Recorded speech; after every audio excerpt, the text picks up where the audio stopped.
So this time around, during last month, one of my favorite memory manufacturers, so Corsair, actually approached me and they wanted me to test this brand new Vengeance DDR5 kit that they are bringing out to the market. I really think Corsair really wants to step up the game, as they have been a little bit behind at the high performance scene when it comes to like desktop memory. G.skill has been at the top for some time. Corsair can definitely make very good memory if they really want to. They did it once, well, a few times during the history of computers, but so on. But like during 10 years ago, Corsair was pretty much at the top, and for a good reason. So this stick over here, or pretty much this whole line, so this one over here is the Corsair Dominator GTX 2.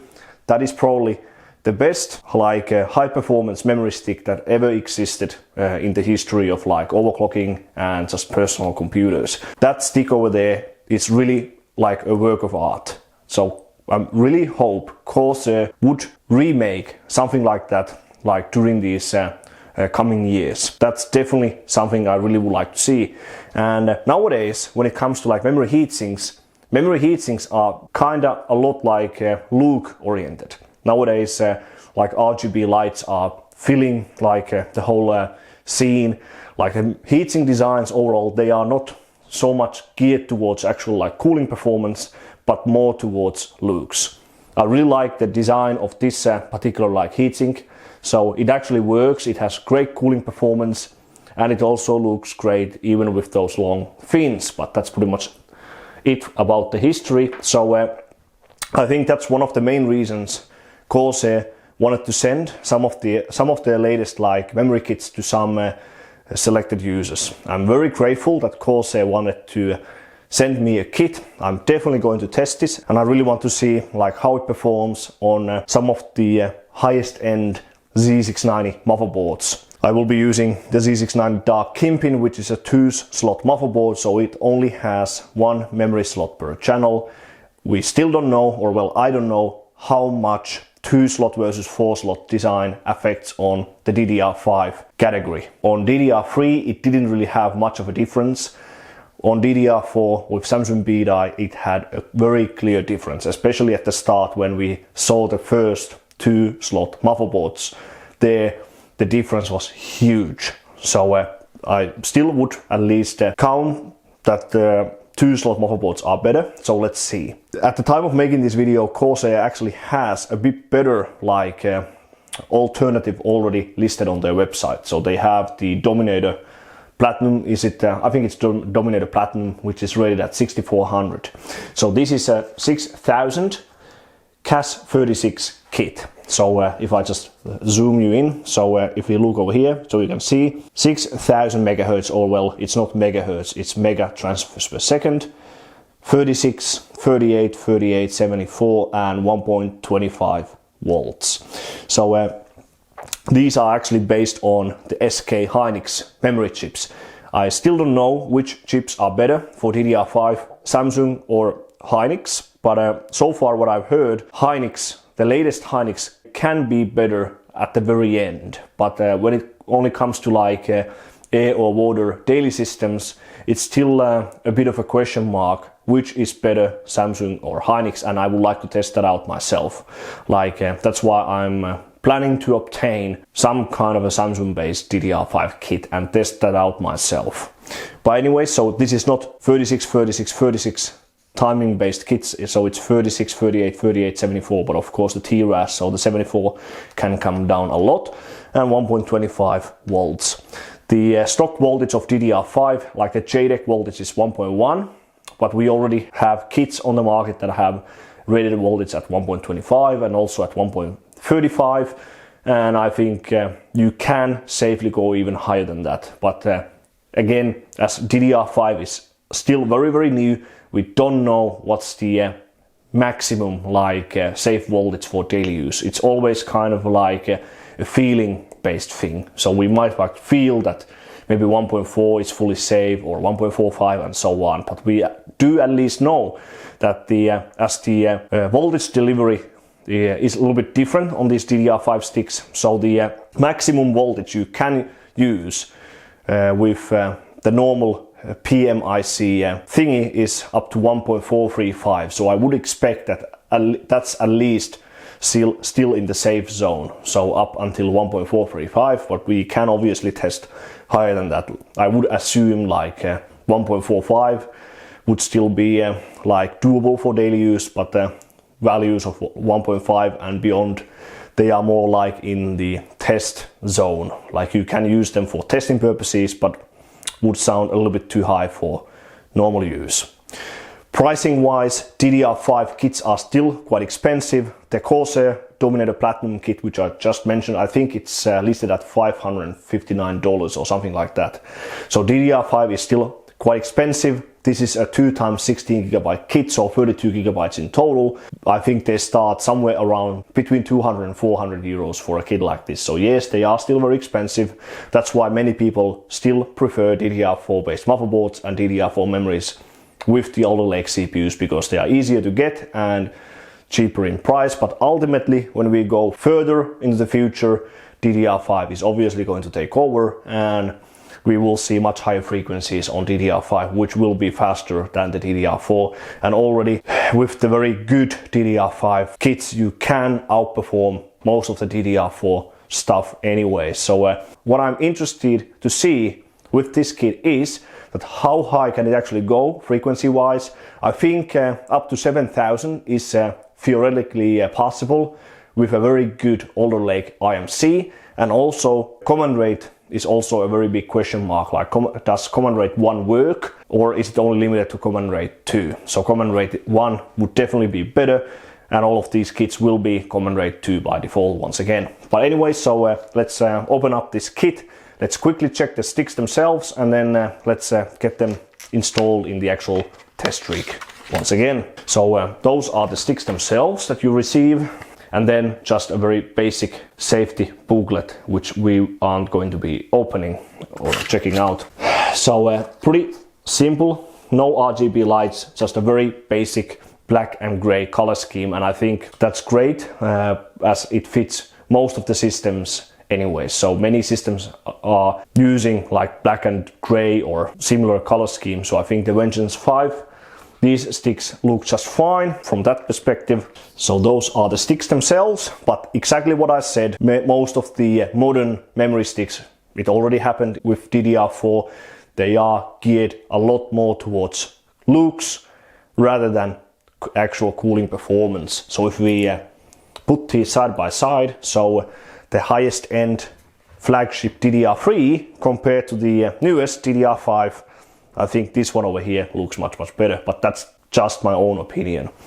So we'll see how these perform. So let's install these to the actual test rig. So 12900K Z690 DARK Kingpin, and let's see how they actually perform and how can we actually overclock them. So I'll just get straight to the actual overclocking and see how they actually perform.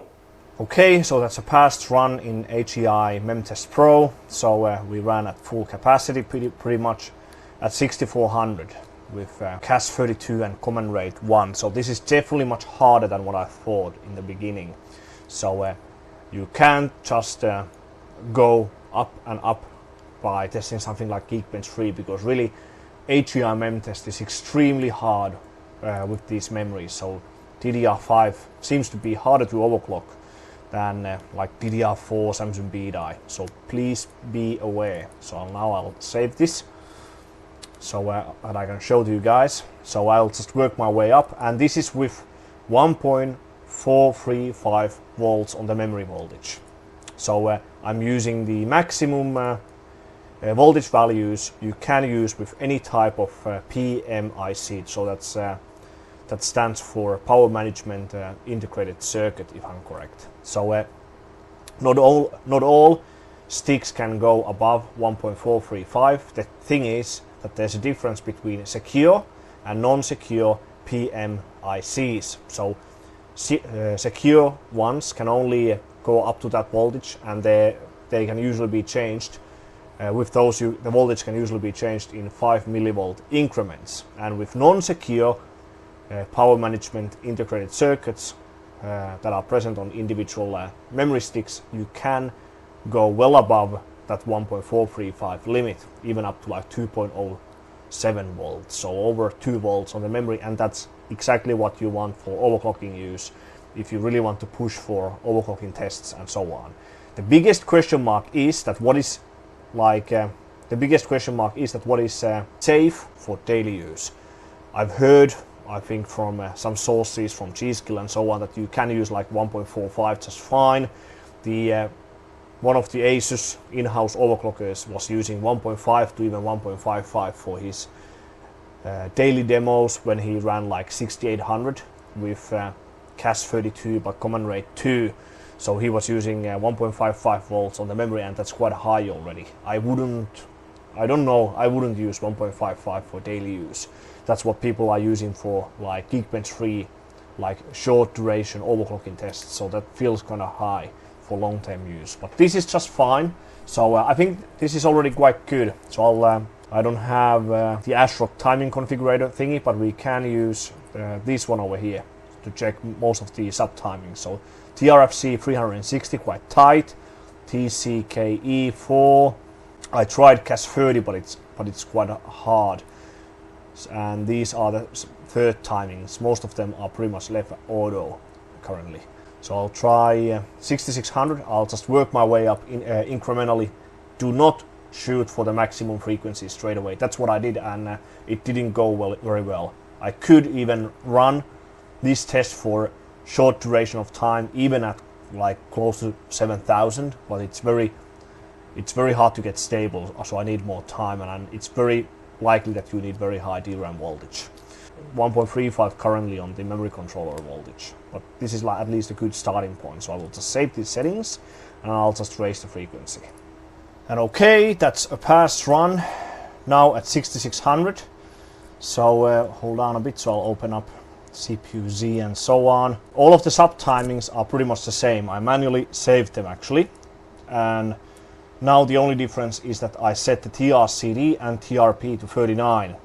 I could post and boot 38 just fine, but it was unstable in this test at the beginning, but then by changing it to 39 it didn't actually make it like fully stable. So now the main difference comes from the memory voltage. So I increased the memory voltage from 1.435 to the unsecure territory, so to 1.47 to 1.48, and now it was fully stable. Or actually, before we do that, I'll open up ELIDX1, because sometimes the AIDA64 thing, it can be a little bit weird and it can actually hang the thing. So hold on a bit, so I'll save this now. And now let's run the AIDA64 memory test only. I really want to test it quickly. Okay, those numbers aren't very good, but it's partly because I have so many windows open and so on. So let's open up ELIDX1 memory so that we can show most of the settings. So that's pretty much it. So also 6600 passed, and now let's try to run 6800 and beyond. Okay, so I've been trying various different daily combinations with these Corsair sticks for like 3 days now or so, and finally I managed to do a past run in HEI mem test at 6933 megahertz, and look, CAS31 and command rate 1. So I passed 6800 at CAS32 multiple times over and over again. So that one is definitely like fully stable, but the 6933 was actually very hard. And overclocking these DDR5 memories is definitely much harder than some of the previous generation memories like Samsung BDI on DDR4. Here, like higher or like more loose latency setting isn't always more stable. So for example, when I increased the CAS latency from 32 to 34, it went much more unstable. But then again, for some reason, when I lowered it to 31 from 32, it became more stable. So that's definitely very weird if you ask me. So it's very hard, and it takes a lot of time to really find good settings that really work for you for daily use. So it takes a lot of time, and higher voltage always doesn't mean like more stable system. So when I was testing these settings, the best range for DRAM voltage was between 1.45 and 1.51. If I went too low, like 1.4 or so, it didn't even post. And if I went too high, like 1.55 and so on, it became very unstable very quickly in HEIMM test. So let's open up hardware info. So DRAM voltage is at 1.47, but the memory controller voltage should be at 1.35. Memory voltage 1.47 to 1.48. So I think this is still somewhat like doable for daily use. So again, I wouldn't use too high voltage for daily use, like 1.55, 1.6, what was used on the highest runs by SafeDisk. So definitely happy. But I actually tried 7000, as you can imagine, many times over and over again, even with command rate 2, but it didn't really want to work that well. So in my own testing right now, as I still haven't used this platform and DDR5 for that long, command rate 1 versus command rate 2 has quite small difference in my own testing with this particular kit when it comes to stability. So by changing the command rate from 1 to 2 didn't give me that much more stability. So that's why I kept going with command rate 1. So I think it's quite good. These settings are definitely good. And let's open up Elite X1 memory. Here are all of the or many of the settings. So 31, 39, 39 and TRAS 32. This cannot be found in the BIOS, so I'm not sure like how do you control the bank cycle time. And just command rate 1. Many of the sub-timings are left auto, but we have, for example, TRFC at 360, which is quite tight. I'm sure 4-active window could go tighter, like 23. These two can definitely go tighter. And then the third timings. But again, if you go very tight on the third timings, then there's real risk that the system becomes unstable. So that's why you really need to spend a lot of time with memory overclocking if you really want to find the best possible configuration for daily use. That's why many people don't want to do it, as you can imagine. So the main three, so read, write and copy, they are not affected by latencies that much. Those three mainly get their main like benefit from the pure frequency. That's why there's a huge difference between DDR4 and DDR5 in this particular test, so ADA64. But okay, so if you really want to get the best performance from the memory, then expect that if you really go for the highest frequencies, the actual post-process when the system does the memory training, it can actually take quite a while. So in my testing, when I tried to post and boot and run like 6933 and 7000, sometimes the post process was actually very slow. So let it train, do not get confused straight away. So even if it fails a few times, it might still be able to train, post successfully and boot the system and even run settings stable. So that's why I just wanted to point that out. Now memory voltage wise, I think this is still doable, but as close to 1.45 as possible would be ideal. So I wouldn't go like 1.5 and above for daily use. So that's what I think. So I'm definitely grateful for Corsair for lending me this kit so that I could actually try them out myself. So far they seem to be a little bit better than the G.skill ripsource kit that I have, which I got provided with the motherboard. So definitely looks good, and I'm sure this is definitely great for daily use. So this will be pretty much it. As I've already been trying many times already, I'm sure 7000 needs something else, like a new BIOS version and so on, and maybe something else. It needs a lot of time and a lot of tinkering. So that's why I don't think I'm going to get it stable right now. So that's pretty much the end of this video. So hopefully you like to see this short video where I try and test these Vengeance DDR5 memories from Corsair. I will put a link down in the description box to their website, and you should check out some of their other options that they have. As I already said, they do have a 6400 kit, so Dominator Platinum kit, and it could be even better than this. So that's why I really hope Corsair could go closer to the level what they had with the Dominator GT and Dominator GTX memories like 10 years ago. I really think Corsair really has the skill to do very good memories if they really want to. But yeah, give me a thumbs up if you like to see this video and subscribe to my channel, and thanks for watching one of my videos once again, and I will see you on the next one.